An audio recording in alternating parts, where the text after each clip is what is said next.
Sir, I try every day to study with the same enthusiasm, and every second day I feel exhausted and not able to complete the study target. What should I do? Sir मेरा आपसे सवाल होगा कि कई एक आध example होंगे sir जहां आपने लेट गो किया होगा, आप अपने जीवन में भी किसी चीज़ में लेट गो किए होंगे, तो कोई एक आध ऐसा एग्जाम्पल आप शेयर करना चाहे जिससे हमें भी प्रेरणा मिले।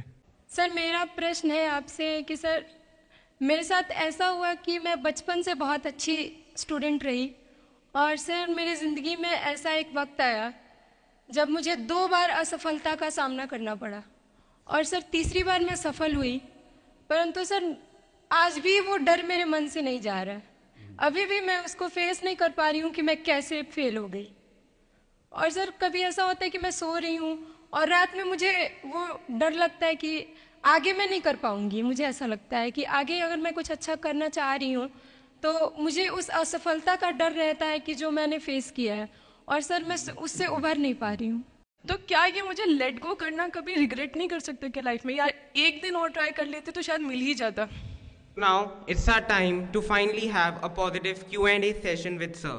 Sir first of all I will thank you so much, और you motivate us so much sir. मैं जब भी मतलब अगर लाइफ में कुछ भी प्रॉब्लम आ रही होती है तो यूट्यूब पे सबसे पहले यही देखती हूँ कि सर की कुछ ना कुछ वीडियो उस टॉपिक पे पक्का मिलेगी जिससे कुछ ना कुछ सॉल्यूशन जरूर होगा। आज जो आपने जो कुछ भी बोला, I am so motivated of it, and this society people give me a question to ask. ये इन्हीं लोगों में से किसी एक का क्वेश्चन है, so I like to ask sir. I try every day to study with the same enthusiasm, and every second day I feel exhausted and not able to complete the study target. What should I do? So first of all, thank you for saying me thank you. And as far as the question is concerned, I don't know whose question is this, but whosoever has sent the question. जब आप ये कहते हैं कि मैं रोज़ उतना पढ़ नहीं पाता हूँ, इसके बुनियादी तौर पर 2-3 रीजंस हो सकते हैं। पहली बात तो कोई भी नहीं पढ़ पाता है, मैं भी नहीं पढ़ पाता हूँ उतना। हम लोग प्रिटेंड करते हैं कि हम बहुत पढ़ते हैं। ईमानदारी की बात है कि मैं आज तक कभी भी 1 घंटे से ज़्यादा एक साथ नहीं पढ़ पाया हूँ, और मैंने ठीक ठाक पढ़ाई की है वैसे, है ना, आप भरोसा कर सकती हैं इस बात पे। एक तो अपने आसपास ऐसे लोगों से बचिए जो बार बार दबाव बनाए कि मैं तो बहुत पढ़ता हूँ, तो कितना पढ़ती है। आप कितने घंटे का टारगेट लेके चल रहे हैं, एक प्रॉब्लम ये भी हो सकती है। आपकी उम्र में कॉलेज के अलावा अगर आप 3-4 घंटे पढ़ लेते हैं तो पर्याप्त है। कॉलेज के 3 साल सिर्फ पढ़ाई के लिए नहीं है, पढ़ाई से ज़्यादा सीखने के साल हैं, मंच पे आने के साल हैं। दोस्तों के साथ फिल्म देखिए, दोस्तों के साथ आउटिंग पे जाइए, रेस्टोरेंट में बैठ के खूब बकवास कीजिए उनके साथ। उसमें जो सीखेंगे वो केवल पढ़ाई से नहीं सीखेंगे। तो दिन में 3-4 घंटे बहुत होते हैं। और बाकी मैं एडवाइस करता हूँ बच्चों को कि बहुत सारी एक्टिविटीज़, जिसमें से एक एक्टिविटी चाय की दुकान पर दोस्तों के साथ बैठना, 1 घंटे बात करना भी शामिल है। पर्सनैलिटी ग्रूमिंग के लिए बहुत ज़रूरी है। फिर आप लोगों की उम्र में इमोशंस थोड़े उठापटक होती रहती है। अगर आप महीने के 30 दिन में से 6-7 दिन बीच में नहीं पढ़ पाते डिस्टर्बेंस से, तो इसका मतलब है कि आप दिमागी तौर पर एकदम ठीक हैं। चिंता उनकी है कि जो रोज़ पढ़ रहे हैं। इसका मतलब वो अपनी उम्र में जी नहीं रहे, वो किसी और उम्र में जी रहे हैं। तो ठीक है, कभी कभी डिस्टर्बेंस आएगी, उसको एंजॉय कीजिए। डिस्टर्बेंस बस सुंदर प्यारी होनी चाहिए, इतना ध्यान रखिए, है ना। जिसकी वजह से नींद उड़ी हुई है वो अच्छा होना चाहिए, बाकी तो ठीक है। नमस्ते sir, thank you sir for this session sir. I extend my gratitude sir. It was an honour to listen you sir.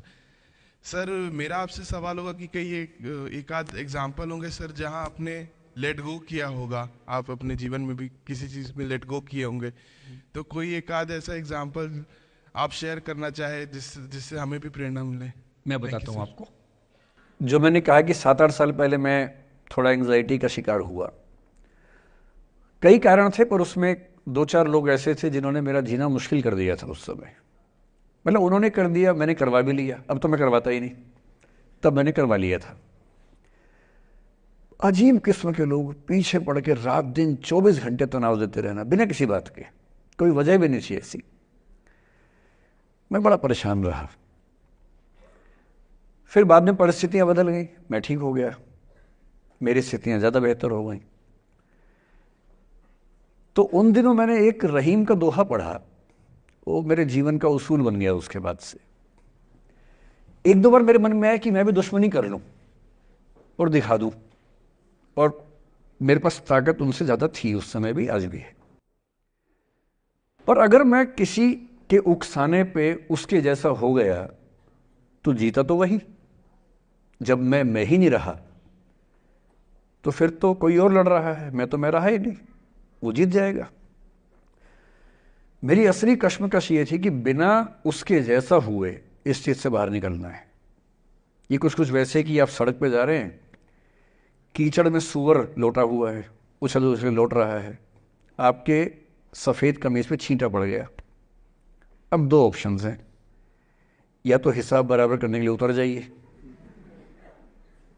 उसको आप कैसे गंदा करोगे, वो तो पहले ही मस्त है उसी गंदगी में, उसका तो स्वभाव है। आपका एक छींटा है, आप पूरी कमीज गंदी कर लेंगे वहां जाके। तो सबसे अच्छा क्या है, वहां से निकल जाना, लेट गो कर देना। तो मैंने रहीम का एक दोहा अपना सार बना लिया, रहीमन ओछे नरन सो बैर भली ना प्रीति। रहीमन ओछे किस्म के लोगों से ना बैर अच्छा है ना प्यार अच्छा है। काटे चाटे श्वान के दुह भांति विपरीति। कुत्ता काटे तो दिक्कत, कुत्ता चाटे तो दिक्कत।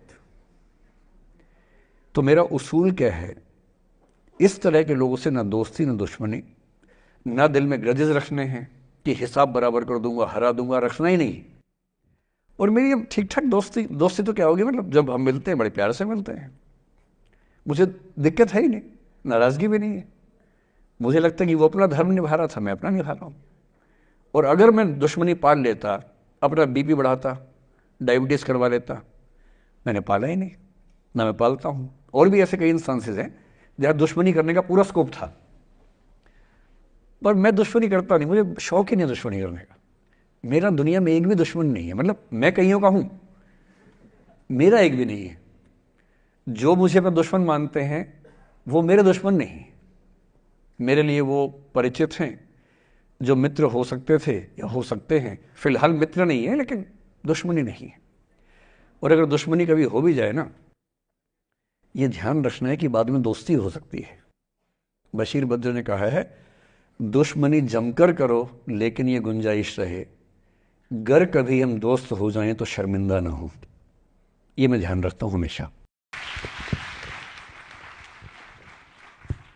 नमस्कार सर। नमस्कार सर, मेरा नाम रश्मि श्रीवास्तव है और मैं यहाँ हिंदी ऑनर्स द्वितीय वर्ष की छात्रा हूँ। सर, सबसे पहले तो मैं आपको बहुत बहुत धन्यवाद देना चाहूँगी सर। आपसे मिलकर बहुत अच्छा लग रहा है मुझे और ये मेरे लिए बहुत बड़ी सौभाग्य की बात है। सर, मेरा प्रश्न है आपसे कि सर, मेरे साथ ऐसा हुआ कि मैं बचपन से बहुत अच्छी स्टूडेंट रही और सर मेरी ज़िंदगी में ऐसा एक वक्त आया जब मुझे 2 बार असफलता का सामना करना पड़ा और सर तीसरी बार मैं सफल हुई, परंतु सर आज भी वो डर मेरे मन से नहीं जा रहा है। अभी भी मैं उसको फेस नहीं कर पा रही हूँ कि मैं कैसे फेल हो गई।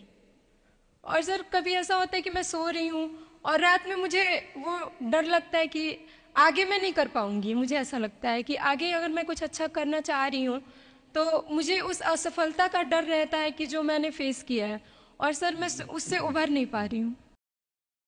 मतलब मेरे ख्याल से ये असफलता आपसे ज़्यादा आपके माहौल की, आपके पेरेंट्स, आपके टीचर्स की है कि उन्होंने आपको, मतलब कुछ बच्चे अपने आप से इतनी उम्मीद पाल लेते हैं कि फेलियर झेल नहीं पाते। आप वैसे बच्चों में हैं। जो आपने कहा ना कि मैं शुरू से बहुत अच्छी स्टूडेंट रही हूँ, ये दुर्भाग्य की बात है, ये अच्छी बात नहीं है। मैं नहीं चाहता कि बच्चे अच्छे स्टूडेंट बने। अच्छे स्टूडेंट का मतलब जो बहुत पढ़ाकू किस्म के होते हैं, सीधे स्कूल से घर, घर से स्कूल, घर में घुसते ही होमवर्क करना शुरू किया, वैसे बच्चे ज़िंदगी में बड़े परेशान रहते हैं। बच्चों को होना चाहिए छटा हुआ टाइप का, शरारती, बदमाश, मतलब काम भी करें स्कूल का, लेकिन बेसिकली आपको स्मार्ट होना है, कॉन्फिडेंट होना है। पढ़ाकू होने से ज़िंदगी बहुत अच्छी नहीं चलती है। ज़िंदगी के लिए ना व्यक्तित्व चाहिए। हुआ क्या आपके साथ, आपको बता दिया गया कि अच्छा बच्चा वो है जो पढ़ता है, होमवर्क करता है, आपने वो सब किया। तारीफ़ें आपकी इतनी हुई होंगी कि बेटा तुम तो कुछ भी कर दोगी, आपको भरोसा हो गया कि मैं कुछ भी कर दूंगी। लेकिन ऐसी ऐसी तारीफ़ें हर गांव हर मोहल्ले में कई बच्चों की हो रही थी। जब उन सब में कंपटीशन हुआ तो कुछ सफल हुए, बहुत सफल नहीं हो पाए। तो जो सफल नहीं हो पाए उनको बहुत बेचैनी हुई। आपका सौभाग्य है कि अब तीसरी बार में सफल हो गई। कई ऐसे लोग हैं जो कभी सफल नहीं हुए ज़िंदगी में, उनको भी तो जीना है। तो मैं एक ही बात कहूँगा, अपने आप से उम्मीदें कम कर लीजिए। और ये आसान नहीं होता है। इसका तरीका ये है कि एक दो ऐसे अच्छे दोस्त जो अच्छे भी हैं, दोस्त भी हैं और बहुत उम्मीदें ना रखते हैं, ना आपको रखने देंगे अपने आप से। डायरी लिखने से लेकर कुछ अच्छे उपन्यास पढ़ना, अच्छी फिल्में देखना, जो आपको सहज होना सिखाएं, न कि महान होना सिखाएं। महानता से बड़ा कोई रोग नहीं है, इस चक्कर में नहीं पड़ना है। सामान्य होना है। असली जद्दोजहद सामान्य होने की है, महान होने की नहीं है। सहज होना है। तो अपने आप से क्या कहना, रोज़ कहना है कोशिश पूरी करूंगी, सफलता मिल गई तो बढ़िया, नहीं तो क्यों डरे, ज़िंदगी में क्या होगा, कुछ ना होगा तो तजुर्बा होगा। और भाड़ में जाए सीधी सी रात। नमस्ते सर। सर मेरा क्वेश्चन थोड़ा सा इनसे अलग है। सर जैसा आपने कहा कि लेट गो करना चाहिए, लेकिन क्या करना चाहिए? लेट गो करना चाहिए। हमने भी ये चीज़ सुनी है कि जिसके नसीब में जो लिखा होता है एक दिन उसे वो मिलता ही है, तो उसके लिए हमें परिश्रम करना चाहिए। तो सर एक इनके बीच में क्या एक थिन लाइन नहीं है कि हमने सोचा जैसे 71st डे पर मुझे ऐसा लग रहा है कि अब मुझसे और नहीं होगा, अब मैं नहीं करूँगी, माना कि वो गिव अप भी कहा जाता है। लेकिन अगर मेरे नसीब में है कि नहीं यार कल ये तुझसे हो जाएगा, अगर मैं कोई भी टास्क कर रही हूँ कल ये कंप्लीट होगा, लेकिन मैं सोचूँ नहीं मेरे से ये प्रेशर नहीं हो रहा, I should let go this, I should start some other thing. तो क्या ये मुझे लेट गो करना कभी रिग्रेट नहीं कर सकते क्या लाइफ में, यार एक दिन और ट्राई कर लेते तो शायद मिल ही जाता। देखिए, जो नसीब का मामला है, मेरे ख्याल से आपकी उम्र में नसीब को नहीं मानना चाहिए।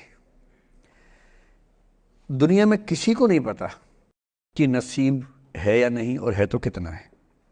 सब तुक्का लगा रहे हैं, मैं भी तुक्का लगा रहा हूँ। ठीक, जो हार जाता है ना उसको तसल्ली देना बहुत ज़रूरी है, वरना वो जी नहीं पाएगा। और पराजित व्यक्ति को तसल्ली देने के लिए सबसे अच्छा शब्द है नसीब, भाग्य, नियति। बहुत ज़रूरी है। और इसलिए एक उम्र के बाद गीता का सार पढ़ना बहुत ज़रूरी है। समझना पड़ता है कि सब कुछ हमारे हाथ में नहीं होता है, सच में नहीं होता है। पर इसका मतलब ये भी नहीं है कि सब कुछ किसी और के हाथ में होता है। अगर ऐसा होता तो बिना मेहनत करने वाले आईएएस बन जाते या कुछ भी बन जाते। ये हो सकता है कि आईएएस बनने के एग्ज़ाम में 10 ने मेहनत की, उनमें से 8 का हुआ, 2 का नहीं हुआ। पर यह नहीं हो सकता कि एक आदमी ने मेहनत नहीं की तो उसका आईएएस हो गया। बिना मेहनत के तो नसीब भी नहीं मिलने वाला है। इसलिए ये मान लीजिए कि कुछ ना कुछ चीज़ें हमारे कंट्रोल में नहीं हैं, लेकिन जितना कंट्रोल में है उस पर पूरी ताकत लगाएंगे, पूरा डिसिप्लिन रखेंगे, तो हम अपनी किस्मत सबसे अच्छी लिख पाएंगे। सबसे अच्छी मतलब बाकियों से नहीं, मेरी जितनी अच्छी हो सकती है उतनी अच्छी लिख पाएंगे। और इसलिए अगर आपको लगे कि मैं नहीं कर पाऊंगी कोई काम, तो उसको गिव अप ही कहते हैं। लेट गो का मतलब तब होता है जब आप मन भर चुका है, अब उसकी ज़रूरत महसूस नहीं हो रही। जैसे आईएएस बनने की कोशिश कर रहे हैं, नहीं बन पाए, तैयारी छोड़ दी, गिव अप है। बन गए, नौकरी की, मज़ा नहीं आया, छोड़ दिया, ये लेट गो है।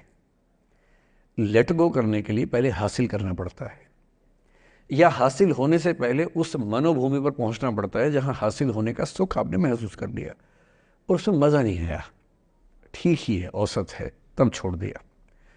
इसलिए आपकी उम्र को शोभा नहीं देता कि हम नसीब की बात करें, ये शोभा देता है मेरी उम्र को। तो 30-40 के बाद नसीब, भाग्य, नियति चलेगा।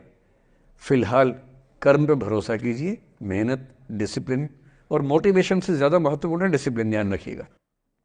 मोटिवेशन का ग्राफ ऐसा होता है, फिर ऐसे नीचे आता है धीरे धीरे।